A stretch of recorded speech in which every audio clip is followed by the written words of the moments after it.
Hope you guys can see me. Hello, guys, my fellow YouTube fans. I thought I'd give you guys a little info on the college I'll be going to, what I'll be studying, the difference between a degree and a certificate, and the difference between online classes and on-campus classes. With further ado, here I go. Starting off with a little bit about myself and the college I'll be going to.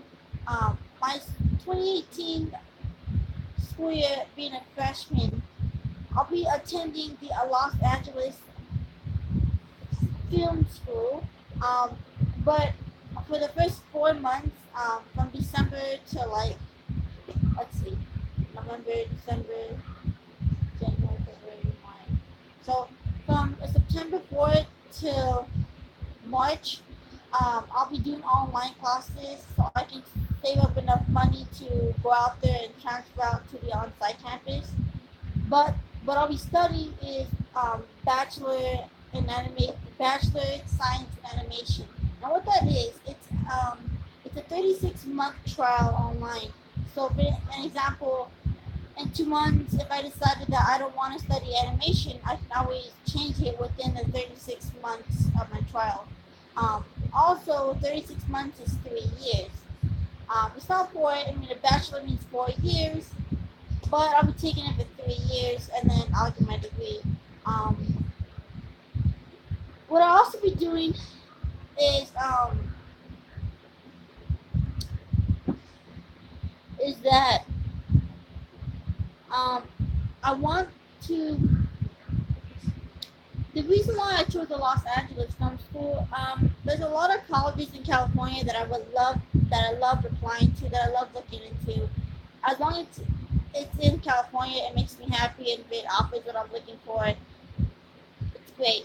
But the one thing that drew my attention about the LA Film School is, it's in an area where you get to experience what it feels like to work in the places you dreamt of working in, like Nickelodeon or Paramount, Warner Bros. They're all in the same plaza. They're all right next to each other. That's what I like about the LA Film School. Not just that, they show you how much time how much time it takes to be out there in the field working on presenting a story.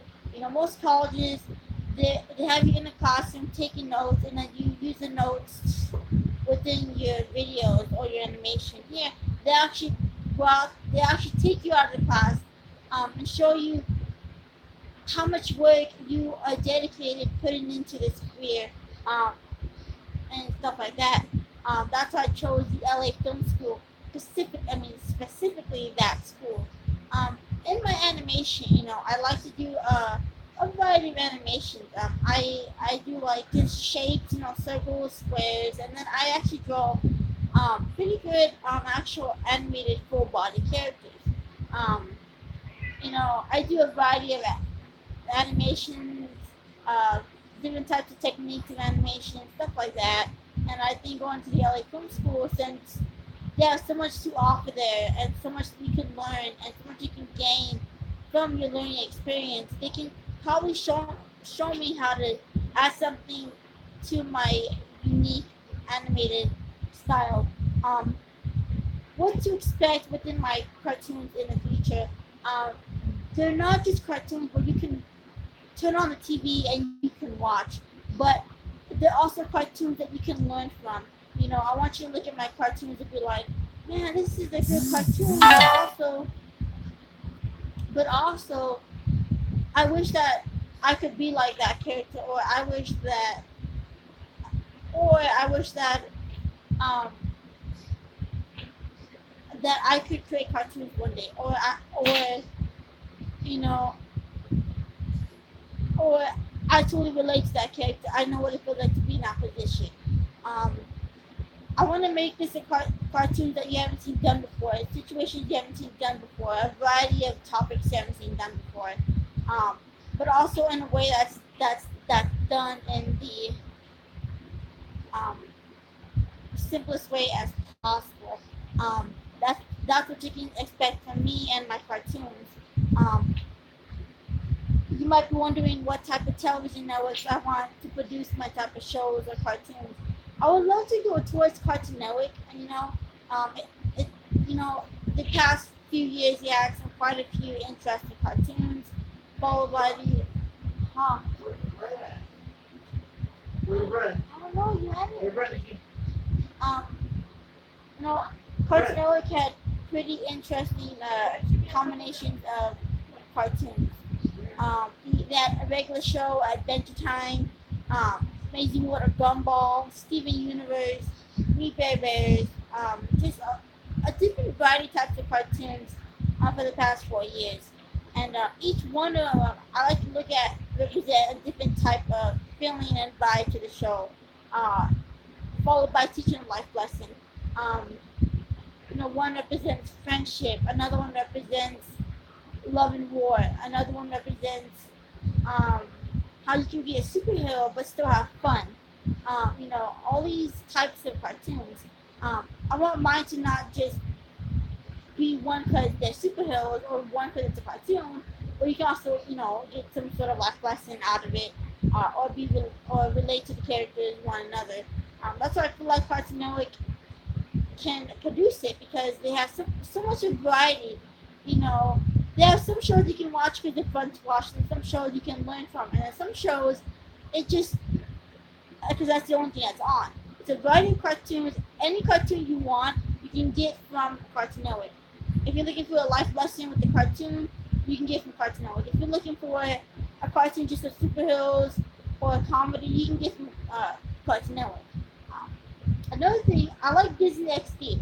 Disney XD is for example, if you have a cartoon and you pitch it to Disney Channel and Disney decides to release, Disney decides to produce it, right? They want to pick it up and they want to have it air on their channel. And for some reason, if they don't like the first episode and they want to give it to another network, they give you a cartoon or show to Disney XD. Disney XD is a network where if it doesn't do well on Disney Channel, you put it on Disney XD, or if you have an animated series about superheroes that didn't make it well on Disney Channel or didn't make it for Disney Channel, they give it to Disney XD and Disney XD picks it up. Since my cartoons will contain a lot about superheroes and unique dynamic characters, I feel like Disney XD will make a great thing because Disney has this thing now where when they say you've seen a show, right, and you haven't seen them done this thing before, they're really serious. I have not seen a show about a group of kids that are famous gamers and they compete against other gamers. I have not seen a show or a cartoon about two kids that are in Oregon and they find out that Oregon has a lot of mystery behind the whole town, so they try to unsolve each mystery. I have not seen shows that done like that before. Then when I've seen Andy Mack on Disney Channel, man, that show has so much family diversity, so much diversity cultures. I can't even think to what's going on in that show. And to have them to present a lot of family diversity and cartoons with values within character development, it's such a great thing to have. So I kind of like Disney to produce that. Now, if my show would be like just this fun show for kids to watch and have a great time watching it with their friends and family, I definitely want Nickelodeon to produce it. Recently, Nickelodeon has not much animated series. They have The Loud House, Welcome to the Wings, SpongeBob, and yada yada yada. Each one of these shows is not they're all family shows, okay? SpongeBob is such an iconic show that's been on for so long. It practically represents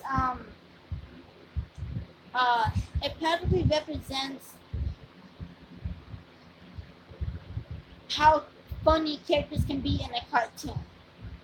Especially for Nickelodeon, they have so many cartoons that have funny characters. I can't think of one cartoon that wasn't funny. Rocko's Modern Life. Well, except for Hey Arnold. I wasn't a big fan of Hey Arnold, but Rocko's Modern Life, Ren and Stimpy, um, Rugrats.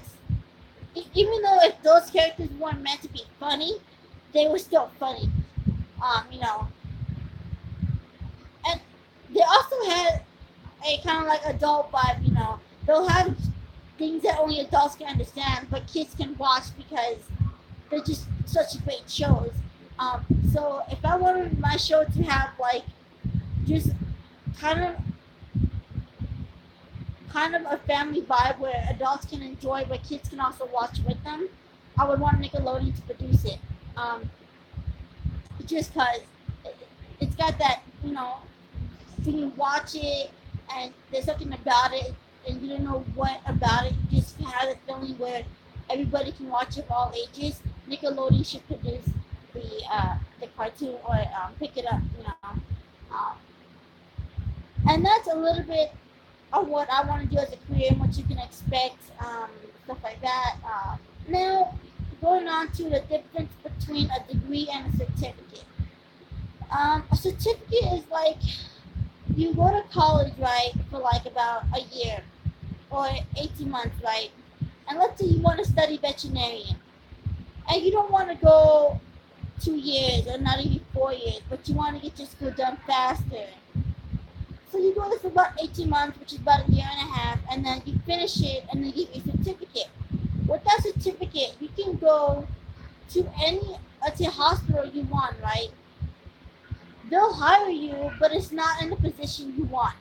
It'll be somewhere in that industry, something similar, but it won't be exactly what you want to do. And you get paid twice the amount than your actual career does. That's what a certificate is. A degree is you go to school, let's say, for 4 years to be a vet, right? Right away, about a month or a year later, you get hired to be a veterinarian at a hospital. You get what you expect from a degree with to get your actual job you want to go for and the amount you want to get paid. That is what a degree is. That's the difference between a degree and a certificate. And then I also want to go over some other stuff for you guys. Like, how do I put this?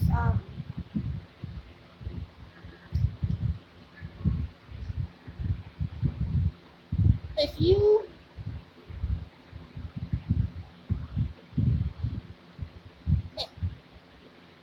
if you are wanting to create your own cartoons and how to get those going, let me tell you something. You know, coming up with ideas for TV shows and cartoons, they don't just come. I mean, sometimes they come to you, sometimes they don't. You know, it's true what people say. You have to put a lot of time into this type of work because if you don't, then you're gonna be in big trouble. You thought it when I'm right here. Also, when you have a lot of good ideas, don't write them down all in one day because it'll take you more than a week or more than a month to come up with more ideas. Right now, I'm in a slow lump where I have to. Well, I'm finishing my first script for one of my cartoons, but I'm trying to come up with new ideas for TV shows, and that is what I did when I first started creating ideas for TV shows. I used ideas and I wrote them down. I Now these days I can't think of an idea for a show. You know, so note this: when you're trying to create ideas for TV shows, don't use up all your thoughts all in one day and writing them down. Make them, last within a time limit. Like maybe you'll write down 2 shows in one day, and then a month later, if you still have those ideas in your head, write them down, and then the next 2 months later.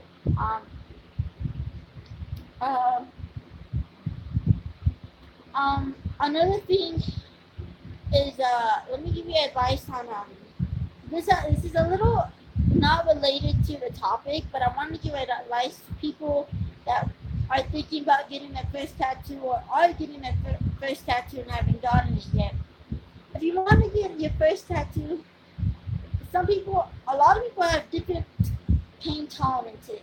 You might get your first tattoo and not feel anything, okay? And you might get your first tattoo, and after getting it, it might hurt a lot. And then maybe while you're starting to get your tattoo on, already just by one pinch of a needle, you can feel the pain. It all depends on what you want to get, but it all depends on how your body can take the pain.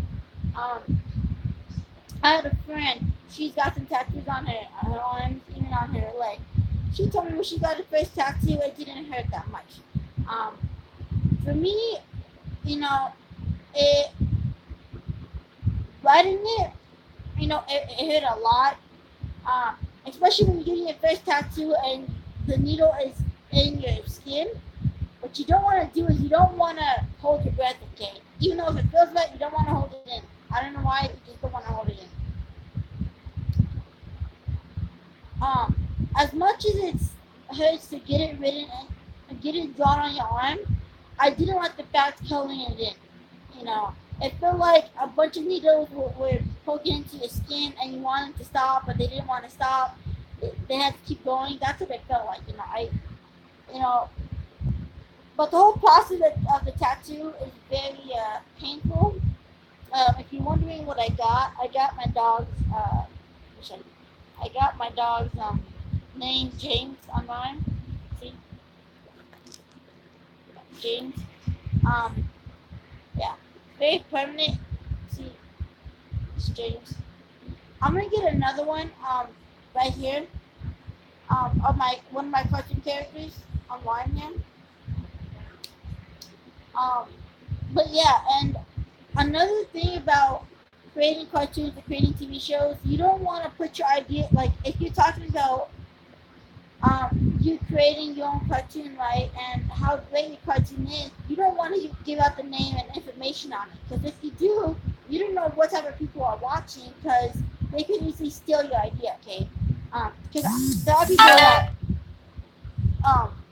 are people that do that.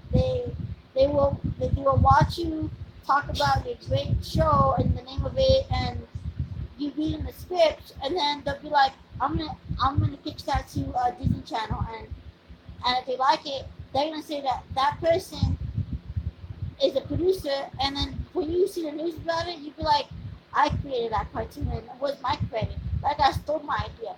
Because that's why I recommend you not to do that, because people will hear your idea and they will take the idea and pitch it, and then they're gonna say they're the producers, the people that stole your idea. That's why when you hear me talking about my cartoons and how great my characters are, I don't give out names of the characters. I don't give out the name of the show. I don't give out what the show is, because I don't want people getting ideas and taking them and pitching them to networks and stealing my idea. But there are characters that you can look me up on Instagram, and you can look at some characters that I created, and below the character's picture, it gives out a brief description on the type of person they are and what they do, and you can critic on them. I mean, I don't want you to take my ideas, but they're on there for you to get inspiration, or for you to relate to, or for you to give me your opinion on. So that's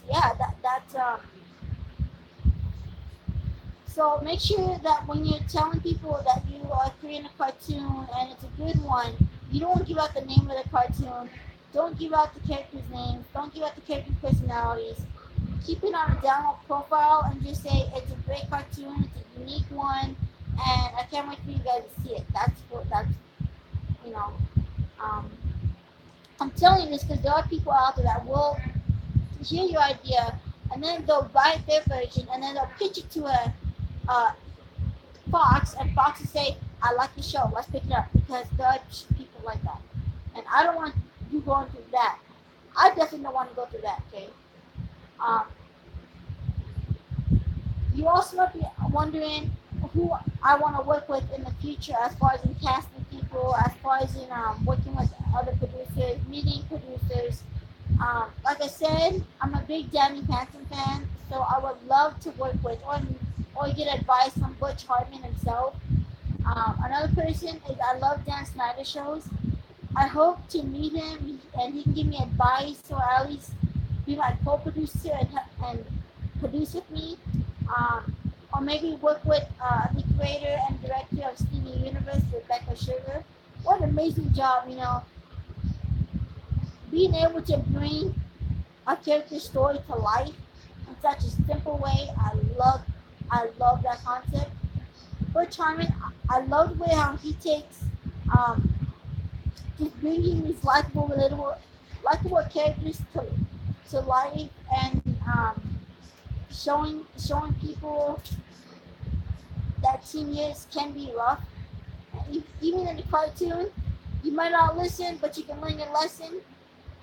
Um, and then again, Snyder, you have teens that kids look up to, but they're also very funny and entertaining with shows that family and kids can watch. So as far as in Disney, I do want to either work with Michael Jacobs, who created Boy Meets World or Girl Meets World, Alex Hirsch, who created Gravity Falls, and Flapjack, um, or maybe Terry Minsky, who created Andy Mack and Lizzie McGuire. Um, you know, and my shows will be so different because they're gonna go over whatever topic you can think of, like racist or sexuality or homicide. Um, it it's gonna have those type of topics in there. You know, I don't want to give out too much because I don't want people stealing my ideas. Um, you know, it's just remember this before I end the video. Live life how you want to live it, because there's no right or wrong way on how you live it. People might not support it, but they can respect it. They can try to understand how you live your lifestyle. It's like the secret to life.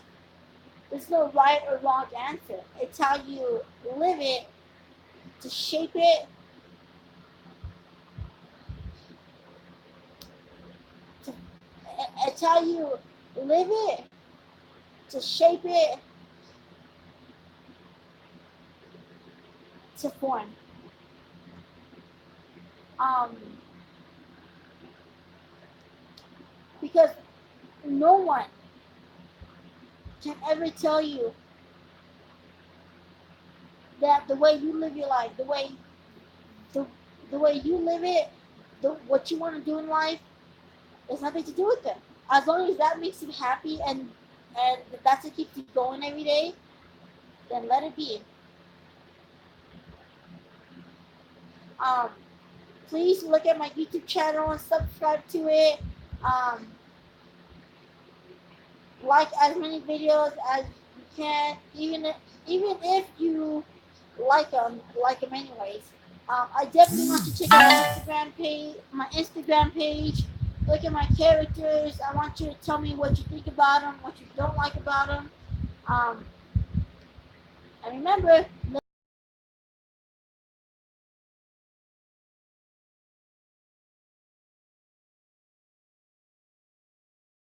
this video.